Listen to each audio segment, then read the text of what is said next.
Yes.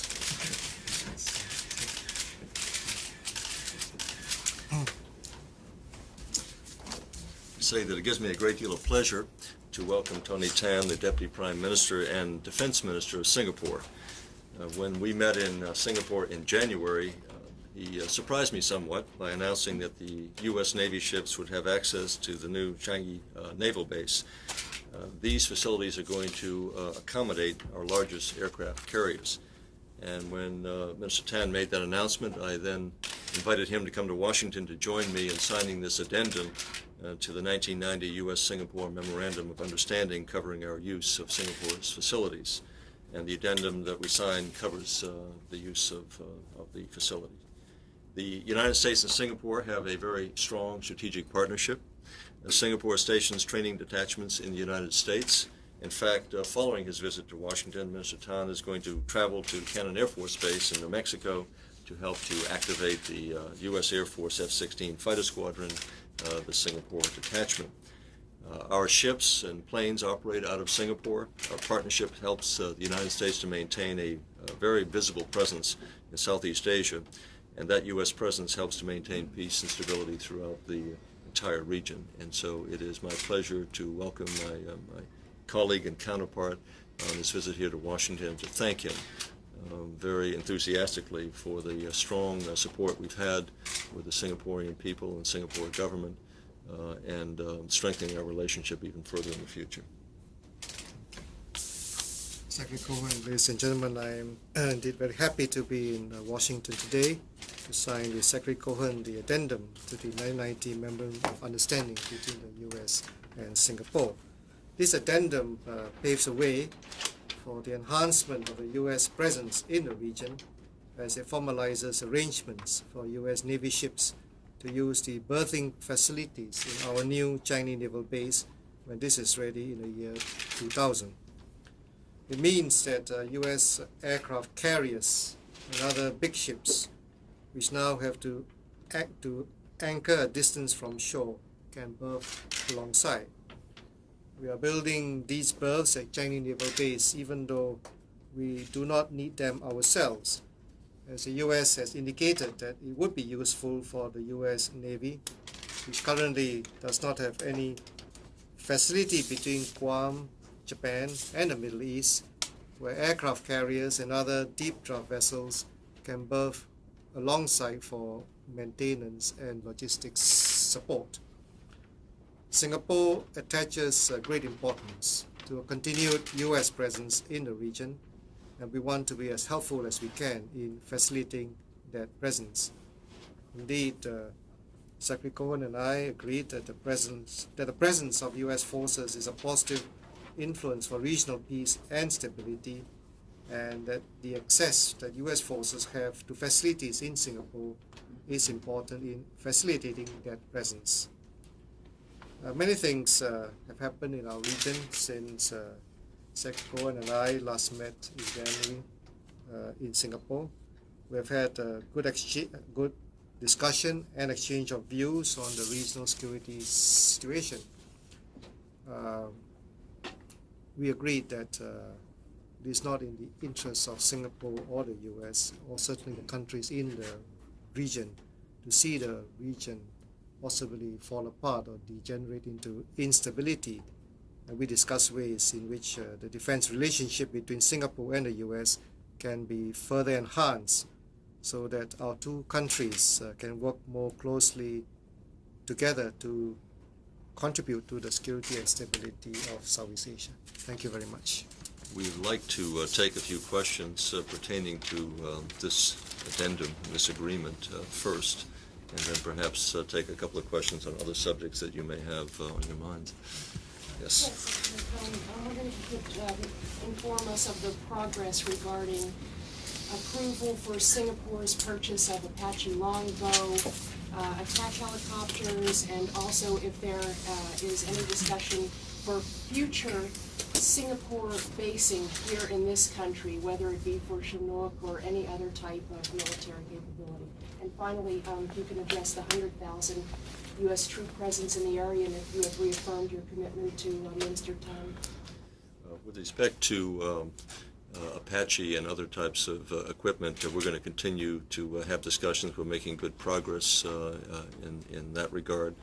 I have reaffirmed on a number of occasions the fact that I believe it's in the United States' interest to maintain approximately 100,000 of our forces throughout the region. We intend to continue to maintain that level of force.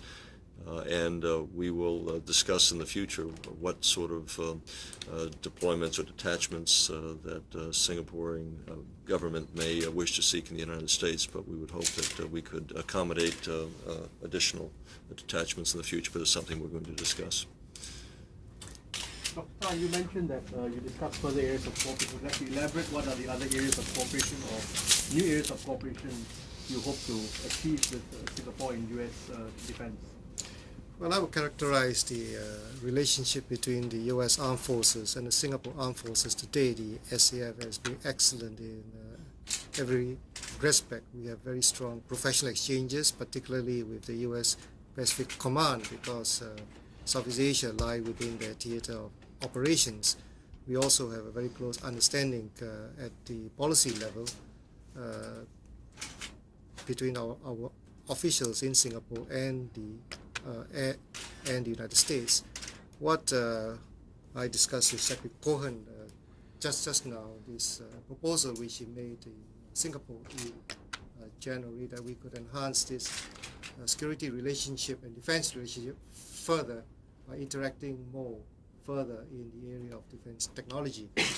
This is an area which we discuss. I think that is an area which we would regard as being extremely important for Singapore, and we have initiated some moves in that direction, and I think that this will be an area where both Singapore and the US will work together fruitfully in the next few years. Another subject? Another subject. Since Singapore naval base in Changi is being constructed with added facilities and capacities, do you foresee that Singapore is able to host other friendly navies besides the US Navy, if need be, or if there is a request? Well, certainly, I think if other countries were to request to use our facilities at Changi Naval Base, we would certainly consider them. This would depend on the circumstances, but we would certainly consider such requests. How would you describe your country's relations with Malaysia, and how do you view the recent decision by Malaysia to pull out of an FPD exercise involving Singapore and other forces? We have had a very good relationship with Malaysia. It has been strengthened in recent years. As you know, there is considerable controversy taking place, however, with respect to domestic matter, which I prefer not to comment on at this point, since I have a strong friendship with the Deputy Prime Minister. But I hope that he will be treated with fairness and due process, and a just outcome will result from the trial that's taking place. But we would hope to maintain our relationship with Malaysia. We have a number of key industries that have facilities there. We have a good working relationship, and hopefully that will continue in the future. Mr. Secretary, on Iraq, if I may, is the United States now close to a military strike on Iraq? And if such a strike were contemplated, would Iraq be warned ahead of time, given a final ultimatum that it must cooperate with UN arms instruction before a strike was launched? First of all, the President has made no decision with respect to our response to Iraq's flagrant violation of his agreement with Kofi Annan, the Secretary General of the United Nations, and his flagrant violation of his obligations under the Security Council resolutions. The President continues to weigh options. He has taken, as he's indicated, nothing off the table. The military option is certainly still on the table. We would prefer, and he would much prefer, to see this resolved peacefully, and that Saddam Hussein should reconsider his decision to terminate UNSCOM's activities. I believe that also reflects the sentiment of the Security Council, which has unanimously condemned Saddam's actions, and I believe reflects the sentiment of the countries in the Gulf who believe that he is obligated to comply with the agreement that he signed with Kofi Annan. So the President continues to review it. He has made no decision at this point. Do you expect, if a strike is launched, if a strike was decided on launched, would it come soon? Are you worried that Iraq is now building weapons of mass destruction without them? I think that we've all indicated that time is running out on this, that it can't go on forever, that diplomacy always should have every opportunity to dance, but at some point a dance has a beginning and an end, and we would hope that diplomacy would be successful on the part of a number of countries who have indicated that they think that Saddam has made a bad mistake, that he has an obligation to fulfill, and hopefully their message will persuade him to reconsider, and that is our hope, and we have to see how it will unfold, but that is our preference, obviously. You've indicated before, Mr. Secretary, and so has General Shelton, the difficulty in, if you select airstrikes, the difficulty in reducing his ability to make weapons of mass destruction. There could be so many targets, and our level of knowledge is, well, whatever our level of knowledge is. So airstrikes end up getting you what, should you decide to take that option, and then what? Well, as we've indicated in the past, that in the event that he continues to not allow UNSCOM inspectors to do their job on the ground, and we think that that's the preferable course of action. That's the most important as far as we're concerned, to make sure that he's not reconstituting his weapons of mass destruction. Then we certainly would consider the possibility of degrading his capability of manufacturing these weapons of mass destruction, or the means of delivering them and posing a threat to the region.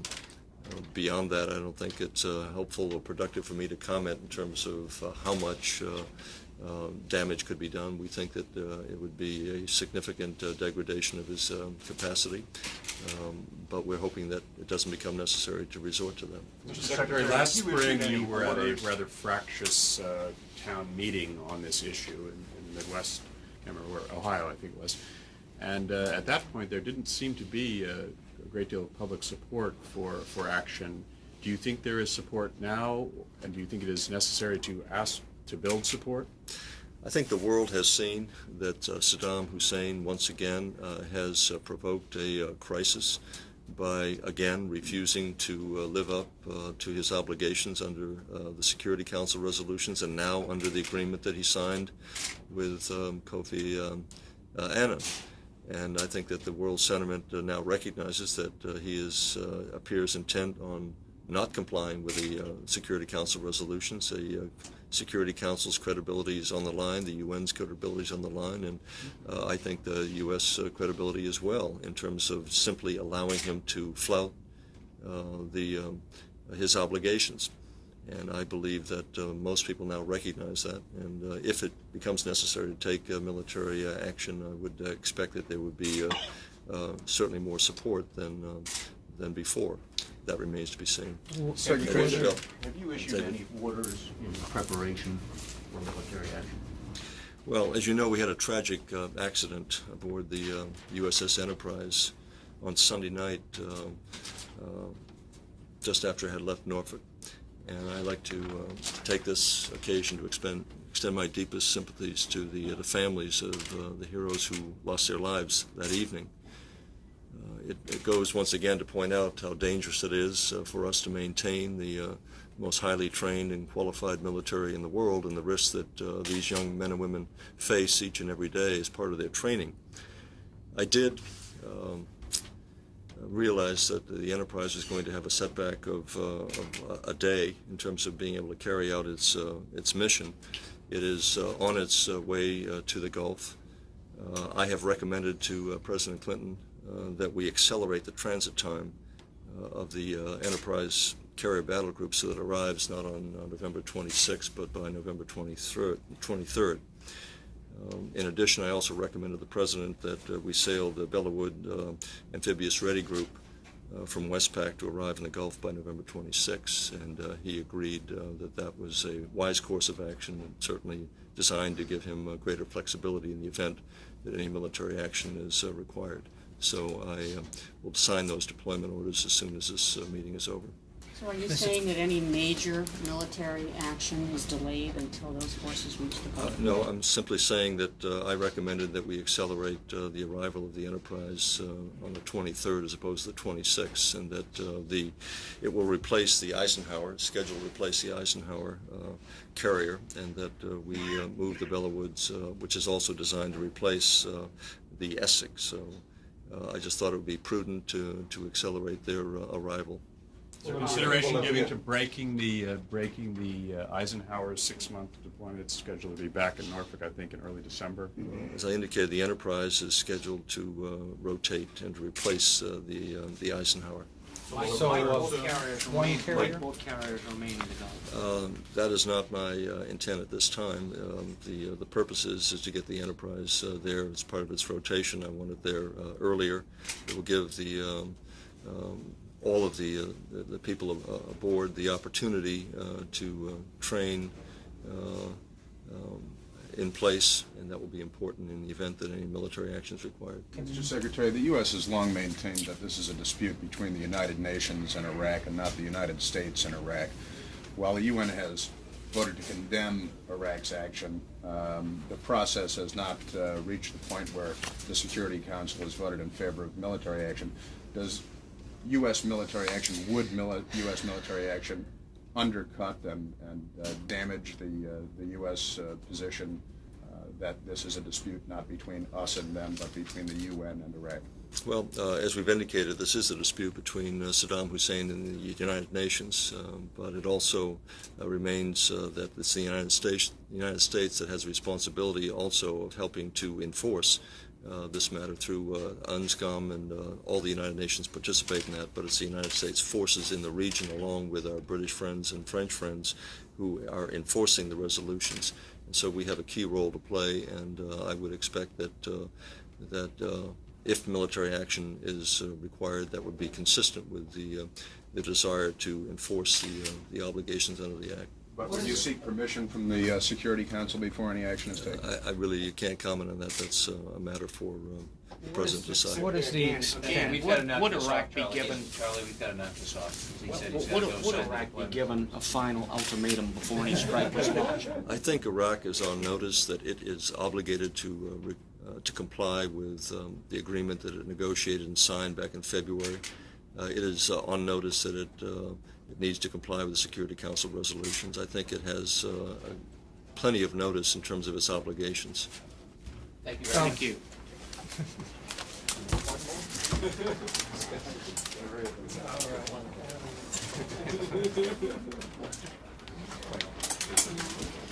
Stop.